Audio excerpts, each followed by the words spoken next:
2026년 2월 3일 화요일 아침을 여는 생명의 큐티 시간입니다.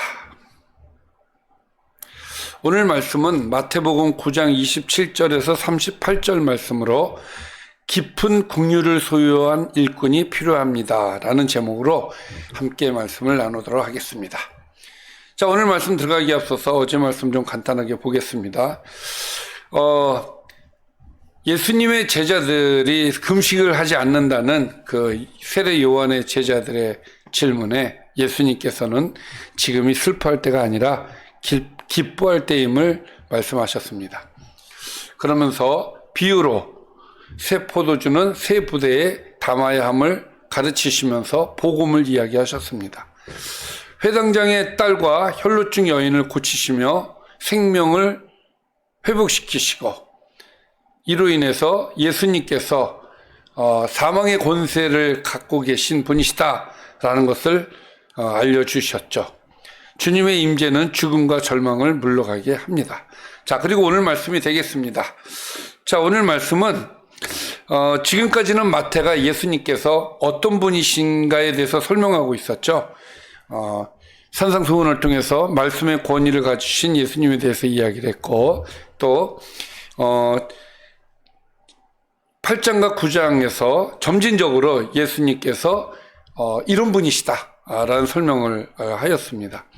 결국 어저께 절정을 이루는 말씀을 주셨죠. 예수님은 구원의 권세를 가지신 분이시다. 사망의 권세를 이기시는 분이시다. 까지 이제 소개를 하였습니다. 자, 오늘은 마무리하면서 결정적인 한마디, 예수님은 이분이시다, 이런 분이시다 라고 얘기를 하는데 그 말씀을 여러분들 오늘 잘 들으시기를 바랍니다. 오늘 말씀 들어가겠습니다. 예수께서 거기에서 떠나가실 때 두 맹인이 따라오며 소리질러 이르되 다윗의 자손이여 우리를 불쌍히 여기소서 하더니, 자, 두 맹인이 등장을 하죠. 두 맹인이 따라오면서 소리를 지릅니다. 이 소리를 지르는데 무엇이라 하느냐? 다윗의 자손이여 우리를 불쌍히 여기소서. 마태복음을 보면은 그 유대인들만이 이해할 수 있는 용어를 쓰는 경우들이 참 많은데 그 중에 하나가 오늘 이 말씀, 다윗의 자손이라는 말입니다. 다윗의 자손. 이것은 유대인들만 아는 용어예요. 이 다윗의 자손이라는 말은 무엇이냐? 메시아여, 이런 뜻이에요. 메시아여. 그러니까 결국 마태는 이 사건을 통해서 무슨 말을 하고 싶은 것이냐? 우리 주님은 메시아시다, 이 얘기를 지금 하고 싶은 것이죠. 자, 다윗의 자손이여 메시아여 우리를 불쌍히 여기소서. 두 맹인이 이렇게 소리를 칩니다. 예수께서 집에 들어가심에 맹인들이 그에게 나오거늘 예수께서 이르시되 내가 능히 이 일을 할 줄을 믿느냐? 자, 예수님께서 다윗의 자손이라고 얘기할 때 이거 거부하지 않으세요. 왜? 메시아이시기 때문에 그렇습니다. 자, 그러면서 그들에게 내가 이 일을 할 줄을 믿느냐? 대답하되 주여 그러합니다 라고 하니까 이에 예수께서 그들의 눈을 만지시며 이르시되 너희 믿음대로 되라. 할렐루야. 자, 그 눈들이 밝아진지라 예수께서 엄히 경고하시되 삼가 아무에게도 알리지 말라, 이렇게 경고를 하셨어요. 왜 주님께서는 이 일을 알리지 말라고 했을까요? 자, 이것은 당시 유대인들의 상황을 좀 봐야 이해가 좀 됩니다. 당시 유대인들은 기적을 행하는 메시아를 기대했지 십자가를 지는 메시아를 기대하지 않았어요. 그런데 계속해서 예수님의 어떤 이런 행적들을, 기적들을 자꾸 알려지게 되면은 사람들은 계속해서 그렇게 생각할 거예요. 우리 메시아는 기적을 행하시는 분, 이렇게 생각을 할 겁니다. 그래서 그게 아니기 때문에 오해를 일으킬까 봐 예수님은 알리지 말라고 하시는 거예요. 그러나 그럼에도 불구하고 그들이 나가서 예수의 소문을 온 땅에 퍼뜨리느니라. 여러분, 이 사람들이 나가서 뭐라고 얘기했겠습니까? 이분은 메시아야, 이렇게 얘기하지 않았을까요? 할렐루야. 자, 다음 이야기입니다. 그들이 나갈 때에 귀신 들려 말 못하는 사람을 예수께 데려오니 귀신이 쫓겨나고 말 못하는 사람이 말하거늘 무리가 놀랍게 여겨 이르되 이스라엘 가운데서 이런 일을 본 적이 없다.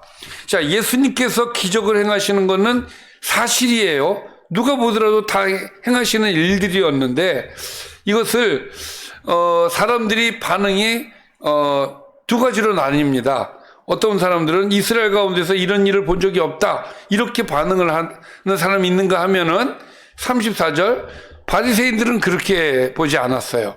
그가 귀신의 왕을 의지하여 귀신을 쫓아낸다 하면서 엉뚱한 이야기를 한 것이죠. 자, 이 바리새인들은 인정하고 싶지 않았을 겁니다. 그러니까 이런 말도 안 되는 소리를 지금 하고 있는 거예요.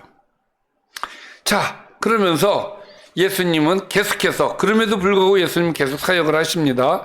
예수께서 모든 도시와 마을에 두루 다니사 그들의 회당에서 가르치시는 일, 두 번째 천국 복음을 전파하시는 일, 세 번째 모든 병과 모든 약한 것을 고치시는 일을 계속 하셨어요.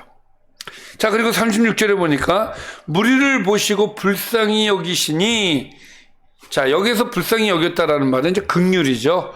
이는 왜 그럼 불쌍히 여기셨는가? 이는 그들이 목자 없는 양과 같이 고생하며 기진했기 때문이라는 거예요. 목자 없는 양같이. 여러분, 이 시대에 목자가 없었나요? 지도자들, 종교 지도자들이 없었나요? 종교 지도자들이 없지 않았어요. 제사장도 있었고, 서기관도 있었고, 또 바리새인도 있었고, 율법 교사도 있었고, 많은 지도자들이 있었죠. 그러나 주님께서 보실 때는 목자 없는 양이라고 표현하고 있어요. 왜 그렇습니까? 그 지도자들이 이 양들을 돌보지 않았기 때문에 그렇습니다. 율법은 가르쳤지만 짐을 덜어주지 않았고, 기준은 세웠지만 함께 걸어가 주지 않았고, 판단은 했지만 생명을 살리지는 않았던 것이죠. 그래서 그 사람들은 종교 안에 있었지만 돌봄, 위로, 이런 방향 없는 그런 상태였기 때문에 예수님께서 목자 없는 양같이라는 표현을 썼던 거예요. 그리고 고생하며 기진한다라는 표현을 쓰고 계시는데, 자, 이 당시의 사람들은 하나님께 나아가면 나아갈수록 힘들어요. 그 표현을 하시는 겁니다. 율법은 많고 요구는 높고 긍휼은 없었기 때문에 그것으로 인해서 신앙생활하는 것이 정말 기쁘고 즐거운 게 아니라 힘든 그런 신앙의 모습들로 나갔기 때문에 그들이 고생하며 기진한다. 그러니까 신앙이 잘못됐다는 이야기를 지금 하고 계시는 거예요. 이에 제자들에게 이렇게 말씀하십니다. 추수할 것은 많되 일꾼이 적으니. 자, 일꾼이 없대요. 그러므로 추수하는 주인에게 청하여 추수할 일꾼을 보내주소서 하라. 그러니까 목자다운 목자들이 필요하다라는 이야기죠. 주님이 말씀하시는 목자는 어떤 목자입니까?